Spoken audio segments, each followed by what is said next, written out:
بسم اللہ الرحمن الرحیم ان الحمد للہ وان العظمۃ للہ وان الکبریاء للہ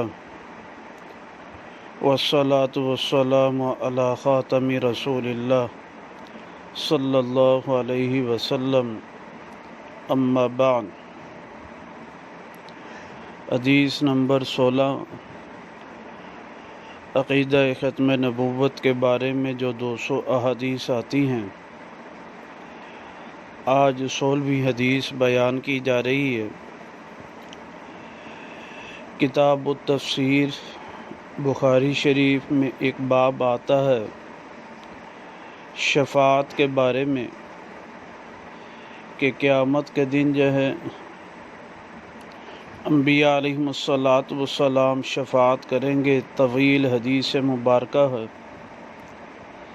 اس کے الفاظ یہ ہیں کہ فیقول عیسیٰ علیہ السلام فرمائیں گے ان ربی قد غضب اليوم غضبا لم یغضب قبلہ مثلہ، کہ میرے رب نے آج غضب کیا، غصہ کیا، اس سے پہلے کبھی آپ ایسے غضب کی حالت میں نہ تھے۔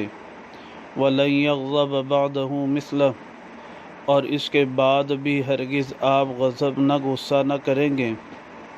وَلَمْ يَذْكُرْ ذَنْبًا، اور نہیں ذکر کیا گناہ کا۔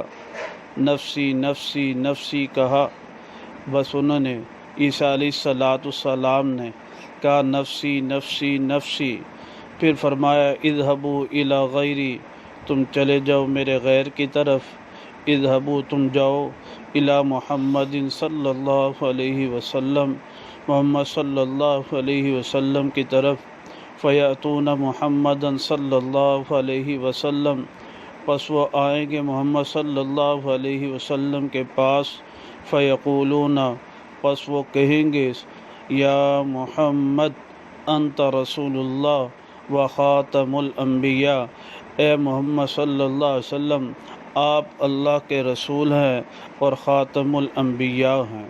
یہ کہیں گے وقد غفر اللہ لک ما تقدم من ذنبک وما تأخر، اللہ نے آپ کے پچھلے اگلے سب گناہ معاف فرما دی۔ اشفع لنا الی ربک، آپ اپنے رب سے ہمارے لیے سفارش کریں جو ہے۔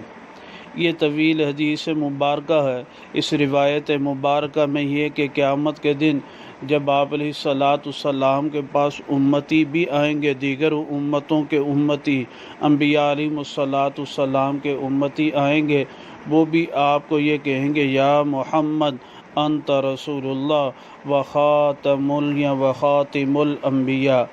یہ روایت مبارکہ جلد ثانی میں صفحہ 100 78 پر ذکر کی گئی ہے۔ اس کے بعد یہی الفاظ مبارکہ مسلم شریف کی جلد اول میں حدیث نمبر 480 اس میں بھی یہ الفاظ آتے ہیں کہ یا فیأتونی، پس وہ میرے پاس آئیں گے، کہیں گے یا محمد انت رسول اللہ و خاتم الانبیاء وغفر اللہ لک۔ اللہ سبحانہ و تعالی عقیدہ ختم نبوت کی پاسداری کی توفیق نصیب فرمائے، آخرت کے لیے ذخیرہ و نجات بنائے۔ بسم اللہ الرحمن